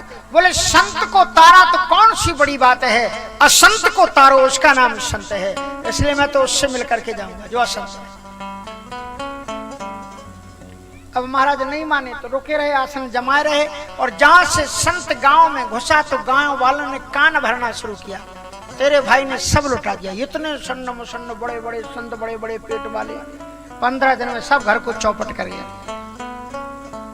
इतना संतों को उसने लटाया, वो दक्षिणा दी, पूछो मत। संत को सुन सुन करके, असंत को सुन सुन करके गुस्सा आए, रास्ते से ही उसने एक भयानक लाठी उठाई, कहा एक मिल तो जाए मुझे घर में, फिर मैं बताता। और जहां से अंदर घुसे तो वही मस्त मौला संत बीच में बैठे हुए राम राम राम राम जप रहे थे। देखते ही संत को उसे गुस्सा आया, उसने घुमा करके लाठी ऐसे संत को मारी। संत भी बड़े हट्टे कट्टे थे, एक ही हाथ से पकड़ ली उसकी लाठी, ऐसे उनकी जो ही घुमाई ना तो हाथ से छूट गई, और फिर बीच आंगन में गुत्थम गुत्थी, मुट्ठम मुट्ठी और सब होने लगे। उसके बाद में महात्मा ब्रह्मचारी व्रती थे, तो 2 हाथों से लगड़ लगू करके पटका धम्म से बीच आंगन में, और उसके छाती पर अपना घुटना टेक दिया, कहा राम राम बोल। नहीं बोलेंगे, हाँ बोल राम राम, बोले नहीं बोलेंगे, राम राम बोल, कहा नहीं बोलेंगे, राम राम तो तुझे बोले तुम कुछ भी कर लो, हम राम राम राम नहीं बोलेंगे। क्या नहीं बोलेगा? बोले राम नहीं बोलेंगे। बोले बस हो गया। क्या नहीं बोलेगा? बोले राम नहीं बोलेंगे। बस महात्मा ने उठे और अपना कमंडल उठाया और वहां से चल दिए। बोले हमारा काम जो था वो हो गया। महात्मा चले गए। और उसके बाद में क्या हुआ, जो संत था उसकी तो सदगति हुई, क्योंकि तो भगवान का भजन करता ही था। लेकिन जब इसकी मृत्यु का टाइम आया तो अजामिल जैसी दुर्दशा हुई इसकी। महाराज बड़े बड़े भयानक यमदूत आए और खींचते हुए घसीटते हुए लेकर के गए। और यमराज के सामने पूरी कोर्ट लगी। चित्रगुप्त जी आए, हिसाब किताब हुआ, कहा बताओ उसने कोई पुण्य किया है? तो पूरी पुस्तक खोली। बोले सर इसने एक भी पुण्य नहीं किया। हाँ, धोखे में इसने राम नाम। बोले धोखे में राम नाम कैसे लिया जाता है? धर्मराज जी ने पूछा। बोले महात्मा ने कहा क्या नहीं कहेगा? तो बोले राम नहीं कहेंगे। ऐसे इसने राम बोला। अब बताओ आप क्या करें? अच्छा, बोले हाँ। तो बोले वो चित्रगुप्त तुम तो बड़े पढ़े लिखे हो, तो राम नाम का महत्व बताओ क्या है? तो चित्रगुप्त जी ने कहा कि कहाँ लगे कहाँ में नाम बड़ाई, राम न सकहि नाम गुण गाई।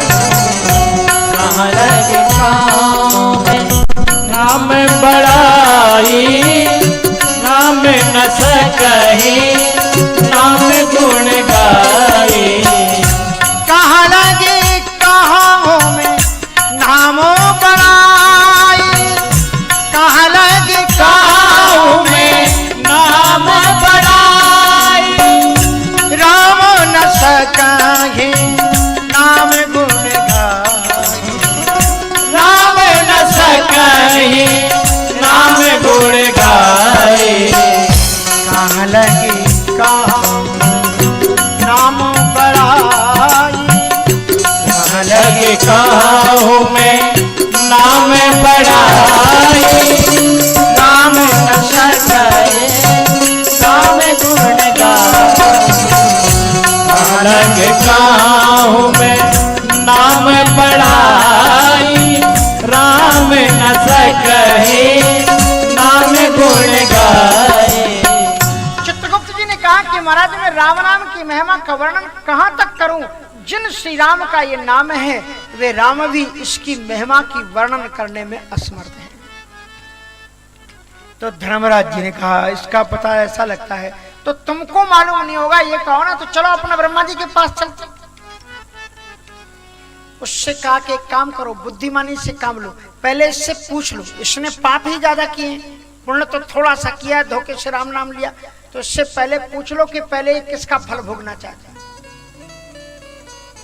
तो नरक, इसके पाप तो बहुत है, नरक में डाल दो इसको, और तब तक अपन डिसीजन ले लेंगे, पूछ लेंगे दो चार लोगों से क्या फल है इसका।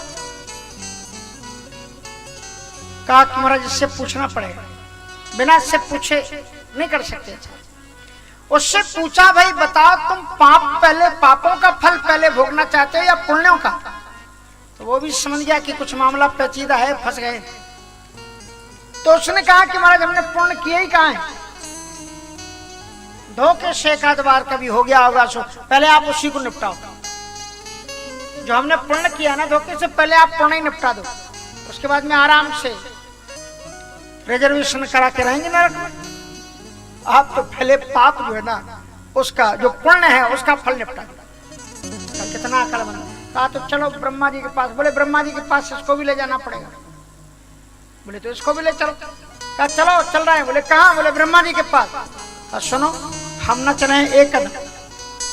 क्यों नहीं चलोगे? कहा तुम्हें इतना मारो, तुमने हाथों तोड़ डाले, एक कदम अपन चल नहीं सके, हम ना जाए। अब हमारे लिए अगर ले जाना तो एक पालकी लाओ। अब महाराज उसके लिए एक पालकी लाई गई। कहा सुनो हम पीछे से बहुत ठोके, हम बैठ नहीं पाएंगे, गद्दा बिछाओ, अच्छा मखमल का गद्दा, अच्छा से गद्दा। सो गद्दा बिछाएगा। कहा ये हाथ यहाँ भी तो हमारा, अब कैसे टकेंगे? इसलिए तकियां भी रखो दोनों तरफ। अब महाराज दो दो तकियां तीनों तरफ रखी गई। चार लोगों ने उठा करके उसको पालकी में बैठाया। अब चले। और हमारे लोगों की ऐसी लीला है, भारतवर्ष जैसा देश दुनिया में है नहीं कोई, सच बताती। ये हमारे रमेंद्र जी बैठे हुए, इन्होंने भी कई कंट्री देखी। ऑस्ट्रेलिया तो गए ही होंगे, न्यूजीलैंड भी गए होंगे, फिजी भी गए होंगे, और अमेरिका तो अब गई है। आज हमें एक पत्रकार बंधु का फोन आया था कि हम रमेंद्र जी का और आपकी जो शिष्याएं हैं उनका इंटरव्यू लेना चाहते हैं। उनका आओ, स्वागत है आपका। तो मैं आपको ये बता रहा था कि किसी भी कंट्री में वो चीज आपको नहीं मिलेगी जो भारत में एक चीज मिलती है। यहाँ पर देखो कांवर की यात्राएं कैसे निकलती है। यहाँ पर जब हम आता है वो क्या आती है, संक्रांति आती है, क्या आती है जिसमें नर्मदा जी स्नान करने जाते हैं, बेतवा नदी कहीं। तो माताएं अगर ट्राली में बैठी होंगी तो वो लोग चुपचाप जाती हैं क्या? क्या करती जाती है? रास्ते में भजन गाती हुई चलती। इनको भजन लिखवाए किसने, ये तो बताओ। इनकी डायरी किसने बनवाई है? इनकी भजन भी रचना भी खुद ही कर लेती है। और बड़ी गजब की बात है कि हम और आप पुरुषों में एक, तुम अभी कोई भजन गा दो, आप दोहराओगे नहीं, उसको दोहरा नहीं पाओगे। और माताएं एक भजन शुरू कर दी, पूरी माताएं उसको दोहरा लेंगी। इतनी ज्ञान, इतनी भक्ति, इतनी निष्ठा, इतनी श्रद्धा इनमें होती है। अब महाराज देवता लोग तीर्थ यात्रा को चलते तो भजन करते हुए जाना चाहिए। अब ब्रह्मा जी के पास जा रहे थे तो उन्होंने भजन रास्ते में शुरू कर दिया। छोटे से पाप पर, छोटे से नाम पर, जिसके पाप कटेंगे संताप कटेंगे, उसका तो उचित निर्णय ब्रह्मा ही करेंगे, ब्रह्मा ही करेंगे। छोटे से नाम पर जिसके पाप कटेंगे संताप कटेंगे, उसका तो उचित निर्णय ब्रह्मा जी करेंगे, ब्रह्मा जी करेंगे। छोटे से नाम पर जिसके पाप कटेंगे संताप कटेंगे, उसका तो उचित निर्णय ब्रह्मा जी करेंगे, ब्रह्मा जी करेंगे। छोटे से नाम पर जिसके पाप कटेंगे संताप कटेंगे, उसका तो उचित निर्णय ब्रह्मा ही करेंगे, ब्रह्मा ही करेंगे। राजा राम राम राम, सीता राम राम राम, राजा राम राम राम, सीता राम राम राम, राजा राम राम राम, सीता राम राम राम, राजा राम राम राम, सीता राम राम राम।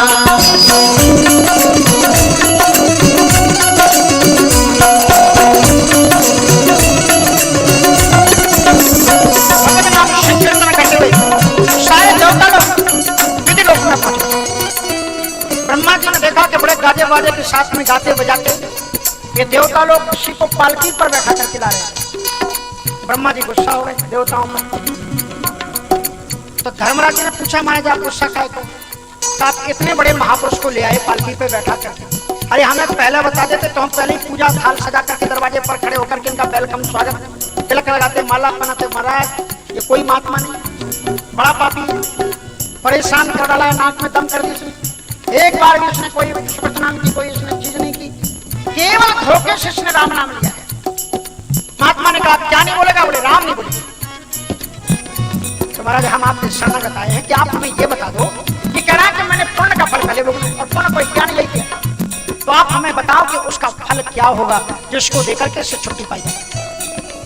ब्रह्मा जी महाराज बोले राम नाम का महत्व मुझसे पूछने आए हो तो क्या कहते हैं ब्रह्म वैवर्त प्रसन्न में, राम नाम प्रभावेण स्वयं भू सृजते मयि, विभर्ति सकलं स्वयं विष्णु शिवा संगरते स्वयं। इसी राम नाम के प्रभाव से मैं सृष्टि का सृजन करता था। तप बल रचयते पंच विधाता, तप बल रचयते पंच विधाता, तप बल विष्णु सकल जगदाता, तप बल विष्णु सकल जगदाता, तप आधारे सब सृष्टि भवानी, तप आधारे सब सृष्टि भवानी, कर बुझाए तप अस जिय जाय, कर बुझाए तप अस जिय जाय। ब्रह्मा जी महाराज ने कहा राम नाम प्रभावे ना स्वयंभू सजते मही। महाराज आप राम नाम को क्या समझ रखे हो? इसी राम नाम के प्रभाव से ही मैं समस्त सृष्टि का सृजन करता हूं। राम नाम प्रभावे न स्वयंभू सजते मही और विभक्ति सकलम स्वयं विष्णु भगवान विष्णु जी भी इसी राम नाम के प्रभाव से ही संपूर्ण सृष्टि का भरण पोषण करते हैं। और जा सुनाम बल और भगवान शंकर जी सेवा संकल्प स्वयं भगवान शंकर जी इसी राम नाम के प्रभाव से ही दुनिया का संहार करते हैं। इसलिए मैं भी यही कहता हूं कि कहां लगी कहां में नामो पढ़ाई काम न सकाई, राम गुण गाई कहां लगी कहां में नाम पढ़ाई, राम न सकाई राम गुण गाई। राजा राम राम राम, सीता राम राम राम, राजा राम राम राम,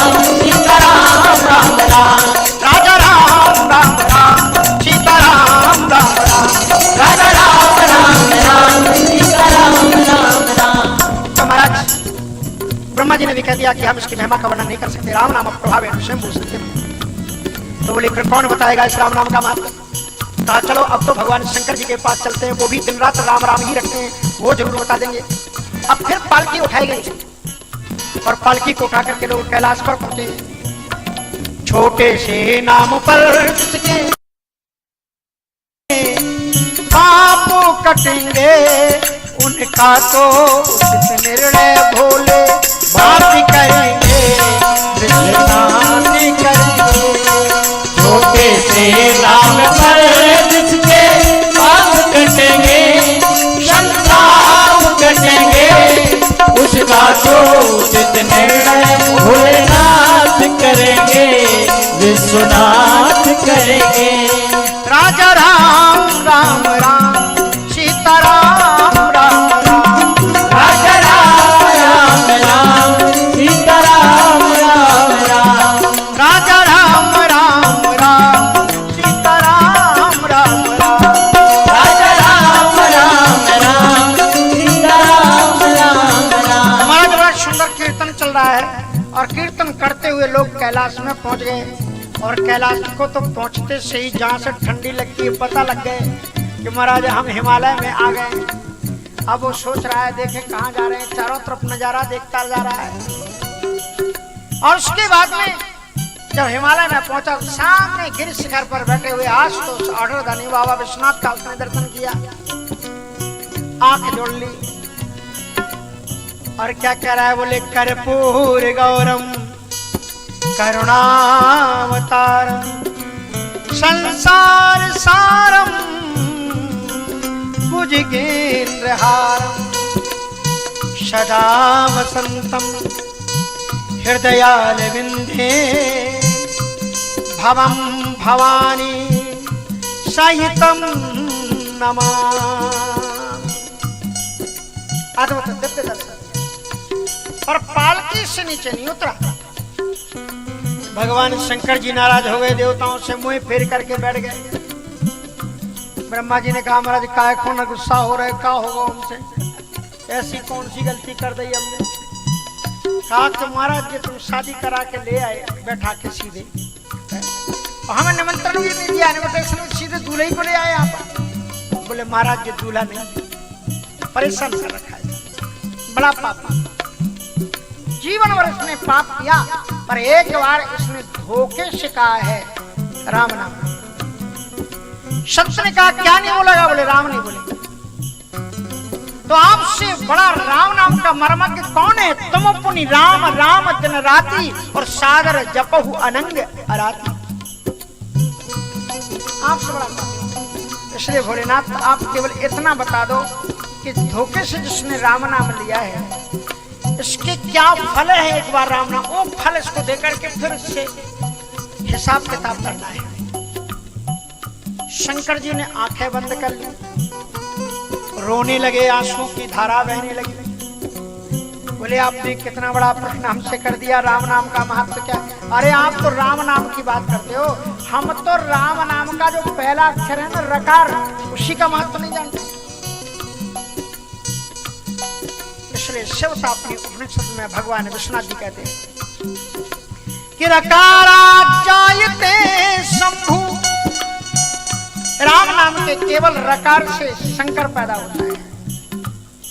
रकारात् जायते हरि, राम नाम के केवल रेत से हरि विष्णु उत्पन्न होते हैं। रकारात् जायते सर्वम, रकारात् सर्वमकारतः,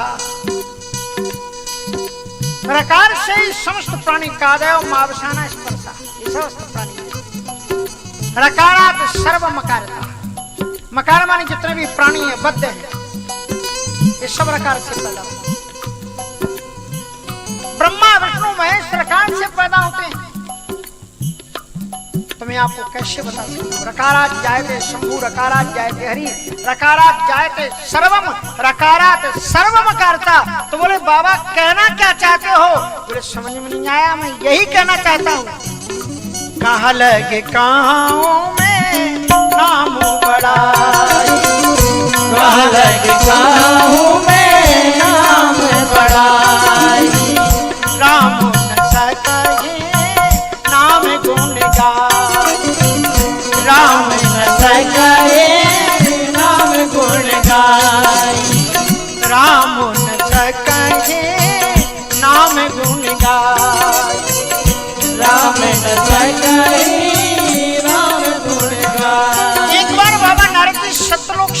प्रसाद लेकर विश्वनाथ जी के पास पहुंचे। कहा वैष्णवानाम यथा शंभु, भगवान शंकर जी से बड़ा संत कोई नहीं है, वैष्णव कोई नहीं है। उनके पास में प्रसाद लेकर के आए, बोले सप्तलोक से आए, थोड़ा प्रसाद ग्रहण कर लो।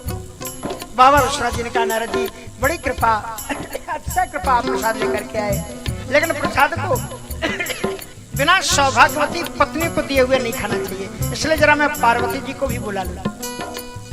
भगवान विश्वनाथ ने आवाज लगाई, पार्वती एक गौरा आ जाओ, बाबा विश्वनाथ जी प्रसाद लेकर के खड़े।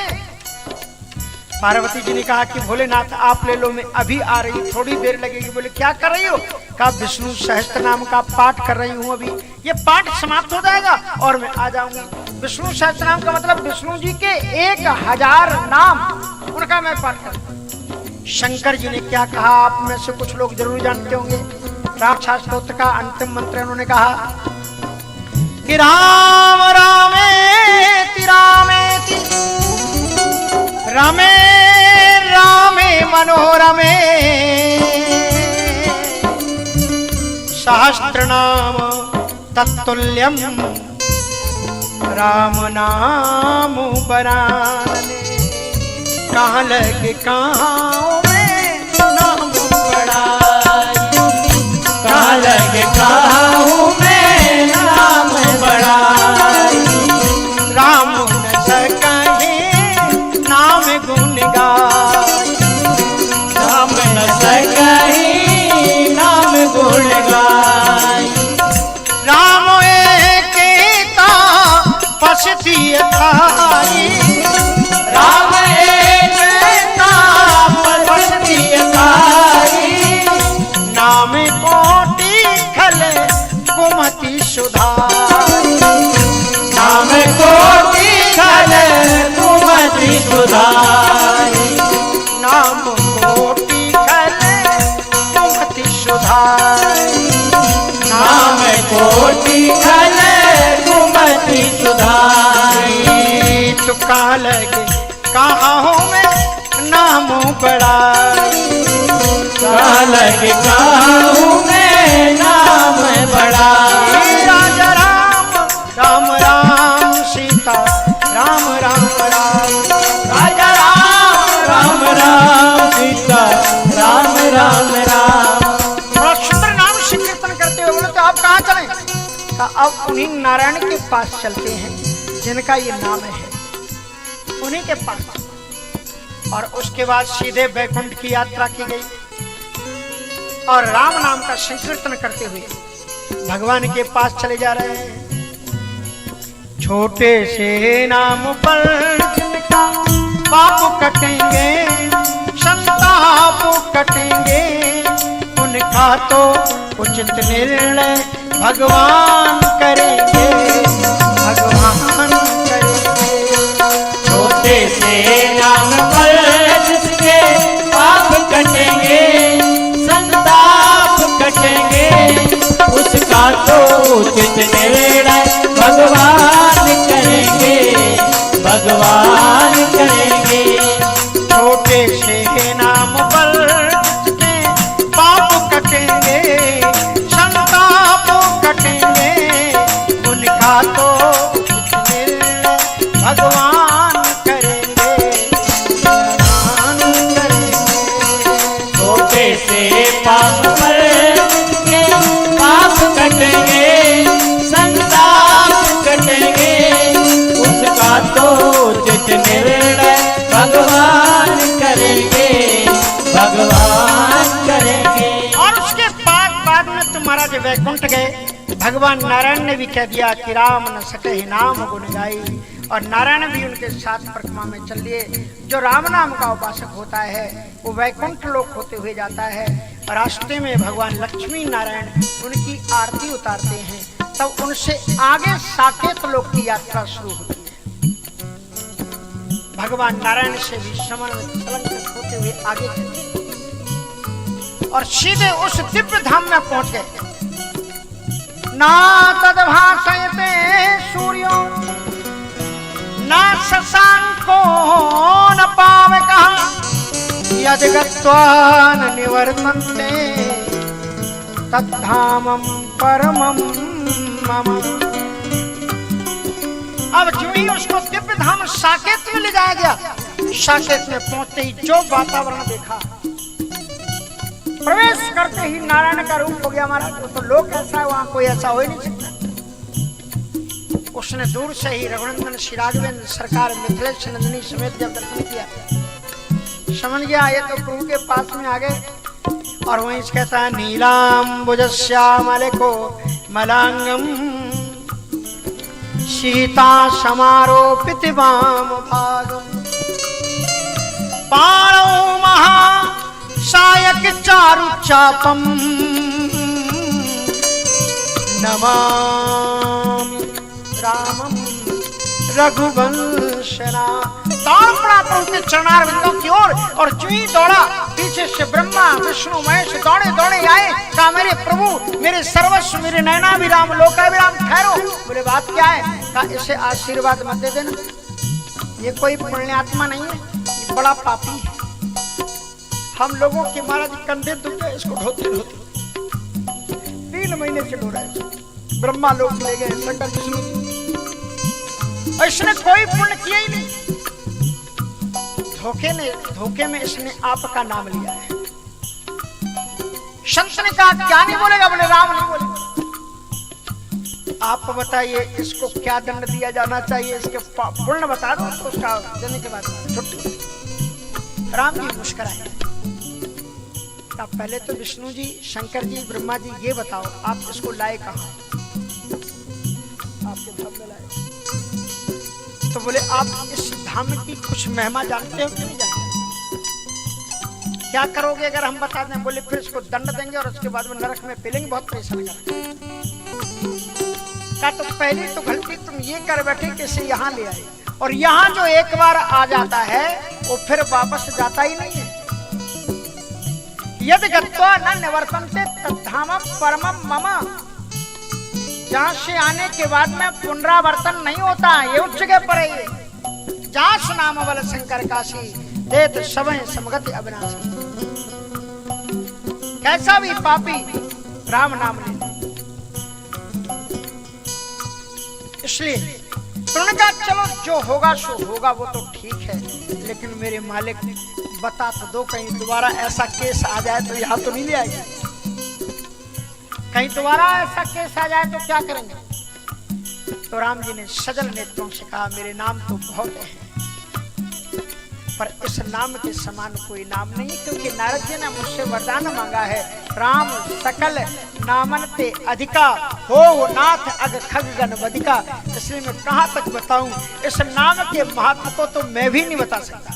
आपको स्वामी तुलसीदास जी ने डंके की चोट से लिखा, कहाँ लगे कहाँ में नाम बड़ाई, कहाँ लगे कहाँ में नाम बड़ाई, राम न सके नाम गुण गाई, राम न सके नाम गुण गाई, कहाँ लगे कहाँ में नाम बड़ाई, कहाँ लगे कहाँ में नाम बड़ाई, राम न सके नाम गुण गाई, राम न सके नाम गुण गाई।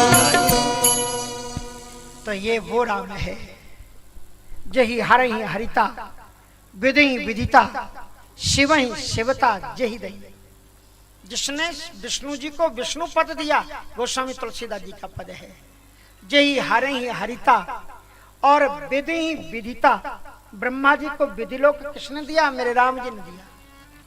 हरहि हरिता विधि विदिता और शिवहि शिवता जही दई। राम जी क्या है? कहाँ गई बहोर गरीब निभाजू, सरल सबल साहिबीर गुराजू। राम जी की विशेषता यह है कि जो राम नाम का जप करता है, जो राम की भक्ति करता है, जो राम की कथा को सुनता है, गई बहोर, उसकी जो कुछ भी चला गया हो, चाहे मर्यादा, चाहे संपत्ति, चाहे कुर्सी, चाहे मान्यता मर्यादा, सब राम जी का भजन करने से दोबारा लौट के आ जाती है। देखो क्या हुआ था, दशरथ जी का कुल चला गया था, लेकिन राम की कृपा से अवतार हुआ और उनका कुल बच गया।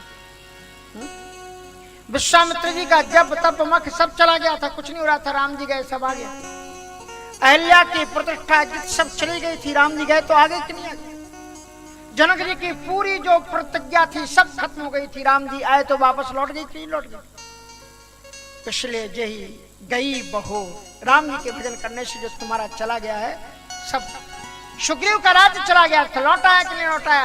विभीषण का राज्य चला गया था, लौटाया कि नहीं लौटाया। इसलिए गई गई बहोर गरीब निवाजू और सरल सबल साहिब रघुरथ। और इसलिए गई बहोर गरीब निवाजू, राम जी क्या है, बोले गरीब निवाज है। कैसे गरीब निवाज? चित्रकूट में देखो, एक सज्जन प्रश्न किए, बोले महाराज जी राम जी जब चित्रकूट में रहे तो कोल भीलों से भी बात करते थे कि नहीं करते थे, कि ऐंठ कर रहते थे हम तो राजकुमार। पढ़ो पढ़ो रामचरितमानस। वेद वचन मुनिमन अगम, जो वेदों के वाक्य हैं, ऋषिमुनियों के लिए जो अगम्य है, वेद वचन मुनिमन अगम ते प्रभु करुणा ऐन, और वचन किरातन के सुनत जिम पितु बालक बहन। कोल किरात सब चारों तरफ से घेर करके बैठ जाते हैं, और जैसे बच्चा, छोटा सा बच्चा, जैसे भाषा नहीं आती, कुछ भी कहता रहता है, पिताजी का नाम लिया उसके बाद कुछ भी बोलता रहता है, और पिता फिर कहते हाँ हाँ हाँ ठीक है।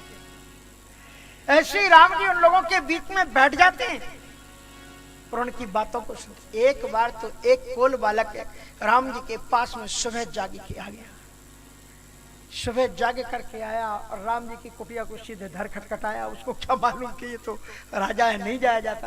राम जी उठे, देखा एक बालक खड़ा है, कहा कि हमें ले चलो। बोले कहाँ? बोले वो बेर के पेड़ के नीचे।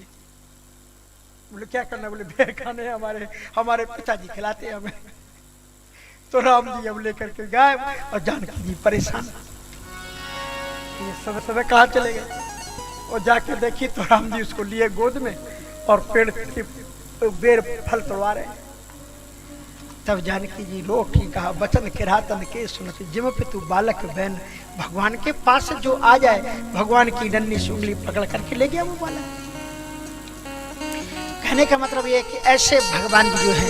इसलिए हनुमंत लाल जी ने बड़े भावना के साथ में राम जी से अंतिम प्रश्न किया है कि आप कौन हो? अगर आप ब्रह्मा विष्णु महेश भी नहीं हो, और अगर आप नर नारायण भी नहीं हो, तो ये लास्ट क्वेश्चन है कि जग कारण तारण भवा भंजन धरनी भार, कि तुम अखिल भुवन पति लीन मनुजे अवतार। कि तुम अखिल भुवनपति, कहीं मेरे मालिक आप ब्रह्मा विष्णु और महेश नहीं हो, तो कि तुम जो संपूर्ण जगत का सृजन भी वही करता है, पालन भी वही करता है, श्रृंगार भी वही करता है, कहीं आप वो साक्षात परब्रह्म परमात्मा तो नहीं हो? कहीं जो निर्गुण है, निराकार है, अव्यक्त है, अगोचर है, कहीं वो साक्षात परमात्मा ही तो सगुण साकार बनकर के हमारे बीच में नहीं आ गया है? और तब भी राम जी ने कोई भी आंसर नहीं दिया। राम जी ने कोई उत्तर नहीं कहा। जब अगर आप प्रश्न कर रहे हो, आप ज्ञानी हो, अगर आप संस्कृत ना बोलते, आप पंडित जी बनकर के ना आते, तो मैं अब तक कभी का बता चुका होता, तुम्हारे जूठे बेर खा चुका होता, तुम्हारे चरणों को पखरवा चुका होता। लेकिन अब आप वेद वचन बोल रहे, तो अब आप अनुमति करणम अनुमानम अब लगाओ। अब राम जी जो उत्तर देते हैं ना, ऐसे डिफिकल्ट उत्तर दिए हैं कि उन उत्तरों को सुनकर के कोई संदेह कर ही नहीं सकता कि भगवान हो सकते। राम जी ने बिल्कुल उल्टे प्रश्न किए।